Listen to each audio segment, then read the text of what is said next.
The concept of over-tourism rests on a particular assumption about people and place common in tourism studies and social science in general. Both are seen as clearly defined and democratic. People are framed as bounded social actors, either playing the role of host or guest. Place, in a similar way, are treated as stable containers with clear boundaries. Hence, place can be full of tourists and thus suffer from over-tourism. But what does it mean for a place to be full of people? Indeed, there are examples of particular attractions that have limited capacity and where there is actually no room for more visitors. This is not least the case with some man-made constructions such as the Eiffel Tower. However, with places such as cities, regions, or even whole countries being promoted as destinations and described as victims of over-tourism, things become more complex. What is excessive or out of proportion is highly relative and might be more related to other aspects than physical capacity, such as natural degradation,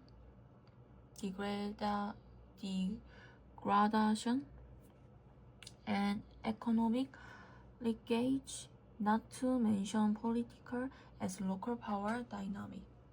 According to research from the University of Arizona's Bureau of Applied Research in Anthropology, the average household ends up wasting an average of 40% of its grocery spending by throwing away unused or spoiled food.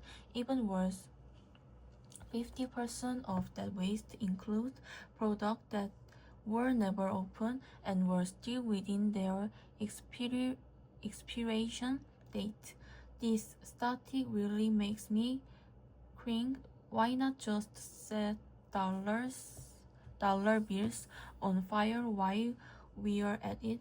The study also found that a family of 4 ends up throwing away an average of 590 of perishable grocery per year, such as meat, produce, dairy, and grain products. You can save an average of 50 per month by avoiding overbuying perishable food.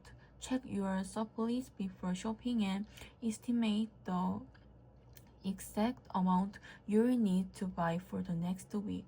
This is also a good time to throw away outdated leftover. Make sure perishable items are in view and use up good leftovers for that day's meal. Throughout history, human imagination has been a double-edged sword. On one hand, it pushed new discoveries, but for every newly established scientific fact, there are often multiple incorrect hypotheses which must be corrected along the way or risk becoming myth. Thomas Edison is credited with saying, "I have not failed, I've just found 1,000 ways that won't work," implying that error is part of invention. Unfortunately, if errors or partial truths get circulated long enough, they can lead to a false echo chamber of repetition and suggest the truth where none exists. For example, even though the humor have been discredited for centuries, some still believe in the myth that blood blood being one of the four humor can determine personality. A quick internet search finds more than 5 million websites related to the topic, meaning this myth is slow to die. Ideally, when we make art or engage in any creative activity by ourselves, we recognize its value and make time and space for it in our lives. The boom in coloring books and coloring pages in the past few years is one such example. It takes away the challenging part of visual art marketing and skills and provides us with a level of challenge that is relatively easy and manageable. Our studies with cancer, painting, and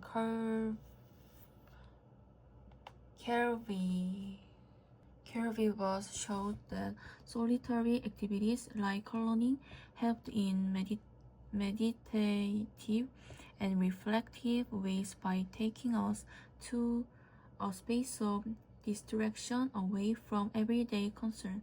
Such activities do not necessarily help us resolve our problems, rather, they provide a time to rest and a way of focus our attention elsewhere until such time as we can address them directly.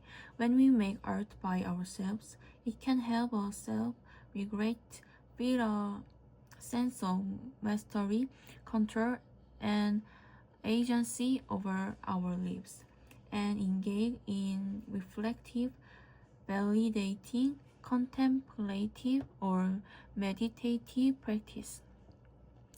When Galileo rolled the ball down the inclined plane, he didn't merely look and see what happened. He very carefully measured the distance traveled and the time it took to travel that distance. From this measurement, he calculated the speed of travel. What he came up with was mathematical equation relating numerical quantity. We can imagine that when he observed the moon of Jupiter, he didn't merely see some spot at various different places from night to night. He kept track of where the spots were, compared their positions from night to night, and perhaps did some calculation intended to compute what path they were traveling, to find out that their change in apparent position was consistent with their being bodies moving around Jupiter. Similarly, in my hypothetical bird experiment, I imagine myself as a budding junior science weighting the spot I put into the cage, the calculating percentage by weighting of what was eaten. It's obvious numbers are important to science. Scientists measure and calculate, they don't just observe.